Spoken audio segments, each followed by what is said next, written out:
o super-ministro, o herói brasileiro, procurou o Galípolo, que é presidente do Banco Central, pelo menos 4 vezes. 4 vezes, gente. Dom Pedro III se encontrou presencialmente com o Galípolo para conversar sobre os problemas do banco de Daniel Vorcaro. 4 vezes. Você não foi nem ano do ano, foi assim, foi encontro, aí a gente acabou se batendo. 4 vezes. 4. Pergunta, depois se de novo, né? É meio insistente, né? Até meio chato isso daí, cara, chato. Mas vamos lá, vamos falar do principal assunto do dia de ontem. Eu só tenho uma única dúvida de tudo que está acontecendo, e não é sobre o ministro. A minha dúvida é quando veremos uma busca e apreensão na Globo. Eu acho que o ministro tem diante de si a oportunidade para conquistar o Brasil de vez agora, e é dar fim na Rede Globo. A Malu Gaspar jamais publicaria isso daqui sem amplo amparo jurídico da Globo e da família Marinho. Então, ela não pode ser punida, né, pelo interesse aí de quem paga o salário dela.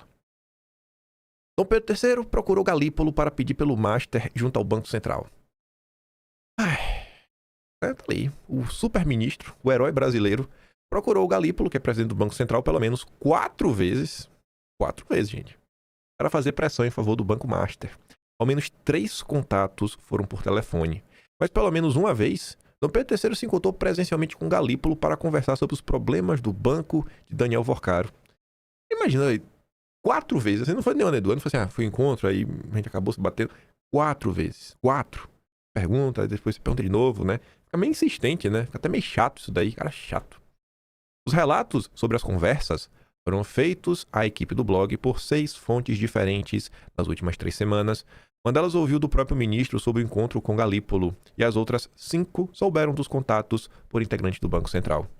Na versão desses integrantes, Dom Pedro III fez pelo menos 3 ligações para saber do andamento da operação de venda para o BRB, e em julho deste ano, pediu para que o Galípolo fosse ao seu encontro.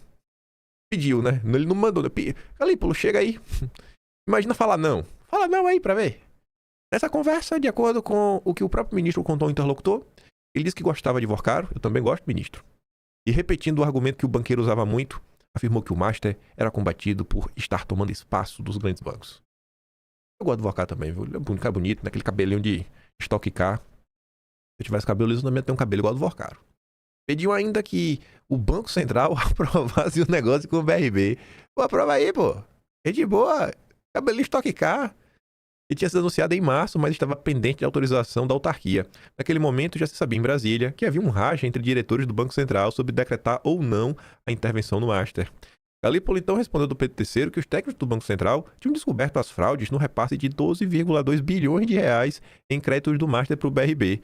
Diante da informação, segundo os relatos, o ministro teria reconhecido que se a fraude ficasse comprovada, o negócio não teria mesmo, como ser aprovado. Em 18 de novembro, enquanto a PF prendia Vorcaro e outros executivos acusados de envolvimento com as fraudes, o Banco Central decretou a liquidação extrajudicial do Master. Procurados, nem Dom Pedro III, nem Galípolo quiseram comentar. Galípolo tá sem voz. Aí, coloquei em sequência, né? Alguns falaram em vídeo, mas a maior parte foram notas escritas. E algumas dessas notas valem algumas análises. Começando, né? Com o Caio Junqueira, nosso radical de centro. Esse aqui foi um dos mais de boa, porque ele só levanta reflexões e questionamentos. O Vinícius até coloca, na análise do Caio sobre a possível atuação de advocacia administrativa e o seu silêncio perante as acusações. A atuação de ministros do Supremo Tribunal Federal fora dos autos passou a ser acompanhada com mais atenção nos últimos anos pelo debate público. Discussões sobre a presença de magistrados em eventos privados e encontros festivos com advogados que atuam na corte ampliaram o escrutínio sobre limites institucionais, éticos e principalmente sobre, pelo menos, parecer imparcial.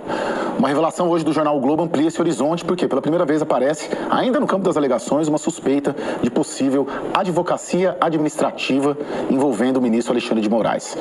Esse crime é definido no Código Penal como patrocinar interesse privado perante a administração pública, valendo-se da condição de agente público. Segundo a reportagem, Moraes teria atuado junto ao Banco Central em favor do Banco Master, que contratou o escritório de advocacia da sua esposa. Até o momento, o ministro não se manifestou, o que torna mais grave ainda o episódio. A ausência de posicionamento não implica por si só irregularidade, mas reforça o debate sobre transparência, conflitos de interesse e os limites da atuação de integrantes do Supremo. E expõe um problema, esse sim antigo na Corte, que fala muito quando é melhor silenciar e que silencia quando deveria ser obrigado a falar. Por que ele tinha que ser obrigado a falar? O que ele fez de errado? Não fez nada. Eu acho aí que... A gente vai chegar na parte aí que os parlamentares já começaram a se mover, mas eu acho que o pedido dos parlamentares não devia ser em relação ao ministro falar, não. Devia ser aí, né, uma lista extensa desses jornalistas antidemocráticos e um pedido formal para enquadrá-los sob a Lei de Segurança Nacional, né? Porque é um claro ataque às instituições. Aí veio o Danielzinho. Esse fez também uma análise muito radical de centro. Aí ele traz alguns outros elementos aí na questão do Banco Master. Mas esse aqui é até interessante.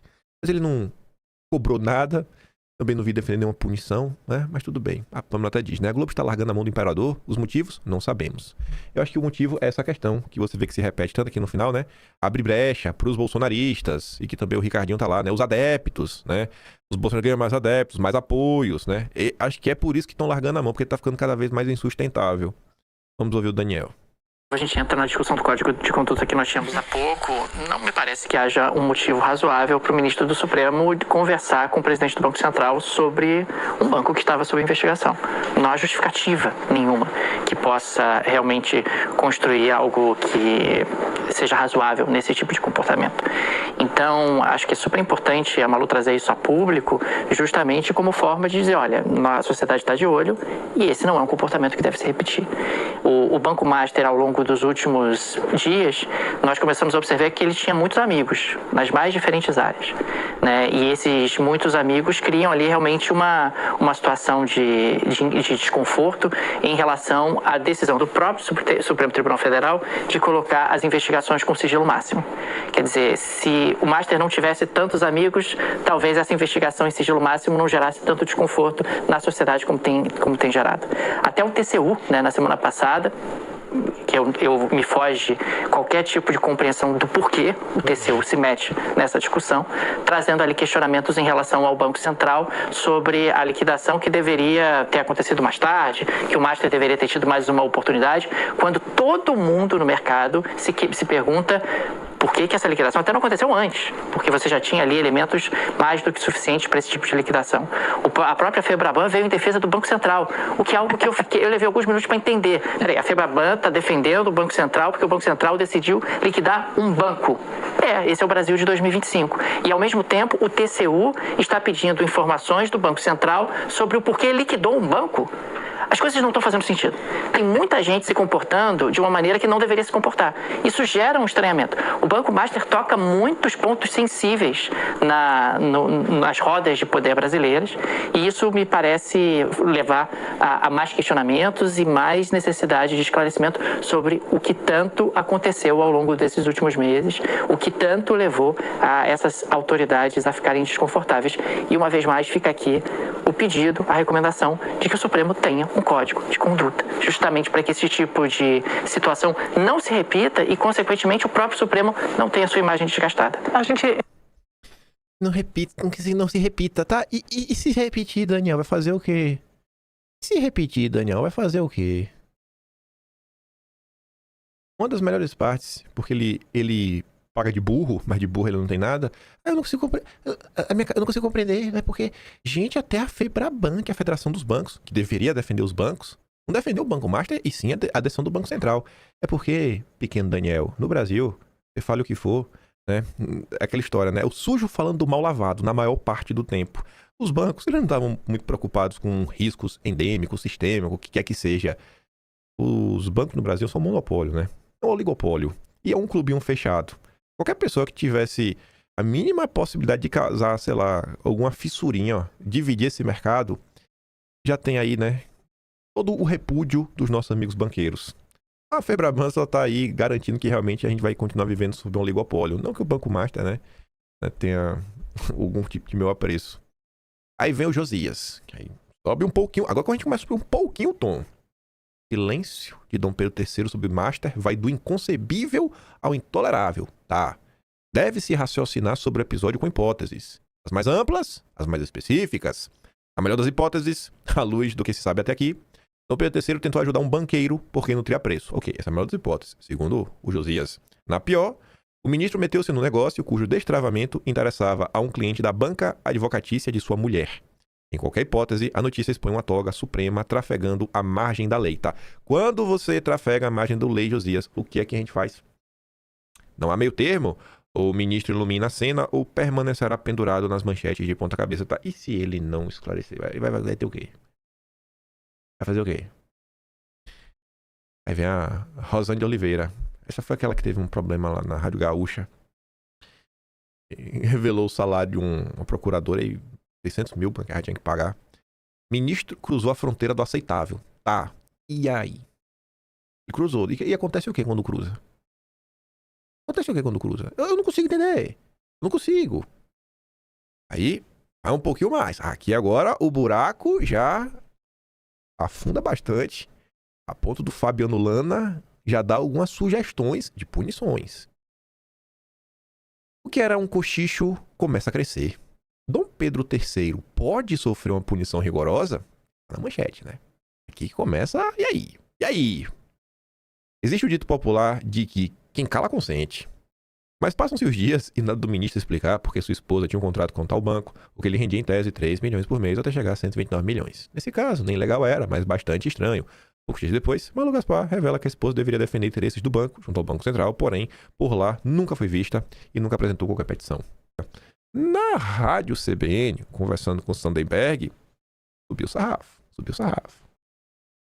Eu acho que o Merval fica naquela, não, eu vou falar na rádio. Quem ouviu, ouviu. Quem não ouviu, não escuta mais. Já se eu botar no papel, né, todo mundo vai ver. Então no papel eu vou ser mais comedido. E mais curioso do que a própria fala é que quem compartilha é o nosso companheiro, o Léo, meu amigo Léo Atush, do Brasil 247. Bomba. Globo já defende o impeachment de Alexandre de Moraes num diálogo entre Carlos Alberto Sandenberg e Merval Pereira. Aí até diz, né, rapaz, a esquerda já começou a repercutir a fala da Globo sobre impeachment. Hora de pegar a pipoca, tá? Tá ficando legal, né? Tá ficando legal. Como é que eu vi? Bom, Merval, a nossa colega Malu Gaspar publicou no blog dela que o ministro Alexandre de Moraes teve pelo menos 5 encontros com o presidente do Banco Central, o Galípolo, para encontros nos quais o ministro Moraes falou ou fez pressão a favor do Banco Master, Merval. É bastante grave, né? É gravíssimo, é gravíssimo. É gravíssimo e isso tem que ter um limite, né? Tem que ter um fim, porque a cada revelação que aparece sobre interesses privados envolvendo decisões do Supremo, perde-se a credibilidade, né? O Supremo vira um objeto de desconfiança do cidadão. E na medida que o ministro Alexandre de Moraes não nega oficialmente, formalmente, que a sua mulher recebeu mais de 30 milhões de reais no ano, 50 milhões, sei lá quanto, para trabalhar pelo Banco do Borcaro, que ele ligou 5 vezes e convocou o presidente do Banco Central uma vez para um encontro pessoal, presencial, e para trabalhar a favor do Banco do Borcaro, isso vira uma coisa absurda, vira uma razão de impeachment, vira uma crise política. Então ele tem que se pronunciar, tem que provar que não é verdade, tem que recusar isso de maneira veemente, porque ele perde completamente a credibilidade com a divulgação de uma história dessa, né? A Malu Gaspar, ela, obviamente, com o seu profissionalismo, o blog procurou tanto o ministro Alexandre de Moraes quanto o presidente do Banco Central para comentar essas informações e nenhum dos dois quis comentar, Merval. E a Malu, ela tem uma tradição de bem informar, né? Ela é uma jornalista muito bem informada, muito séria, e ela não publica coisas levianas. É uma coisa que realmente, quando ela publicou o valor da prestação que o Borcaro, o Banco Master, pagava ao escritório da mulher do ministro Alexandre de Moraes, foi com detalhe, né? Foi com detalhe que não foi refutada por ninguém. Exatamente. Aí veio o João Amoedo. Essa informação, sobre a participação do ministro, se confirmada, somada ao contrato da sua esposa, a mesma instituição torna sua permanência no Supremo insustentável. Nessa hipótese, o ministro deveria renunciar ou sofrer um processo de impeachment. Aí, muito fora da curva, esse daqui eu acho que botou os pés pelas mãos, tá achando que tá vivendo em Nárnia. Não se trata mais de impeachment, mas de prisão em flagrante. Esse cara precisa estar na cadeia com urgência, né? E eu discordo disso só pra mostrar pra vocês o nível do debate público, né? Porque o Narlock é do consórcio. Vez outros escrevem lá na Folha de São Paulo, não liberal do consórcio. Mas aí, alguma chance do impeachment avançar? Falaremos sobre isso. Mas antes, ó, quem deu o ar da graça? Hoje de manhã, de madrugada, na verdade, né? 2h48 da madrugada. O amigo de vocês aí, ó. Guilherme Amado. Fica com quando fala assim, né? O amigo de vocês aí, né? Nossa, dá uma raiva que alguém me fala que esse cara é meu amigo. Mas tá ali, o barulhento silêncio de Xandão e de Galípolo. Aí não só o Guilherme Amado falou sobre isso, né? Mas acho que aqui é a tônica. Ele não vai falar nada. Vamos ver se a imprensa vai continuar cobrando. E vai cobrar fazer o quê? Vai obrigar ele a falar? 9 horas depois, Moraes e Galípolo mantém silêncio sobre o Banco Master. Publica Andresa Matais. E se você estiver esperando Galípolo, tá ali, ó. Banco Central não vai soltar nota sobre o contrato de Galípolo e Moraes. Não, já deixou, não vou. A autoridade monetária conversou várias vezes com o ministro, mas diz a interlocutores que assuntos foram variados, sobretudo a respeito da lei Magnitsky, e que nunca houve pressão a respeito do Banco Master. Pois é, tá aí, ó. Já tá explicado. Fake news da Malu Gaspar. Então, se foi fake news da Malu Gaspar, foi uma clara tentativa de desestabilização do Estado Democrático de Direito. Logo, ela tem que ser presa. Junto com a família Marinho. Vamos ver, tá... Cadê? Aqui. O senhor está debruçado agora, reúne dois elementos muito polêmicos, o ministro Alexandre de Moraes e o Banco Master. O senhor sente nos seus colegas senadores medo de lidar com o caso do Banco Master? Acho que em Brasília, os três poderes na praça têm medo do caso do Banco Master, porque o volume de recursos que passou por ali é imenso. Nós temos 3 grandes casos rodando no Brasil hoje. Você tem emendas, que é um drama terrível e são bilhões de reais. Você tem o INSS, que também são bilhões de reais desviados. E você tem Banco Master. Nos 3 casos, você vai encontrar participação, muito tranquilamente, você vai encontrar participação de integrantes dos 3 poderes. Porque ninguém coloca de pé um esquema de crime deste tamanho, sem conivência do aparelho estatal. Agora, você tem que criar condições para apurar. Algumas coisas estão avançando, você percebe. INSS está avançando, tem CPMI e tem investigações em bom andamento. Emendas está avançando, você tem processos de investigações em andamento no Supremo Tribunal Federal. E agora precisamos ter também um avanço com relação ao Banco Master, porque não dá para permitir esse tipo de atuação, esse nível de promiscuidade. Então, a nossa aposta é esse caminho da Comissão Parlamentar de Inquérito. Eu acho que ela tem sim condições de prosperar, mesmo com dificuldades, e sabendo o quanto é traumático. Foi traumático fazer impeachment de 2 presidentes e o Brasil sobreviveu. Aí vai chegar o momento de fazer também de ministros da Suprema Corte. Diz a Luciano Vieira, né? Vai chegar o momento de fazer impeachment de ministro da Suprema Corte. O Rafael Machado não é um cara de direita mesmo. É um cara que extremamente simpático à turma aí da Rússia. Esse é duguinista. Esse realmente é. Ele compartilhou isso da Malu Gaspar e eu achei bem interessante. Ele resumiu muito bem 2 linhas. Eu gostei muito desse resumo. Olha o que ele diz, olha. O fato que isso aí provavelmente não dará em nada prova que já houve golpe no Brasil. Mas não foi o Bolsonaro que deu.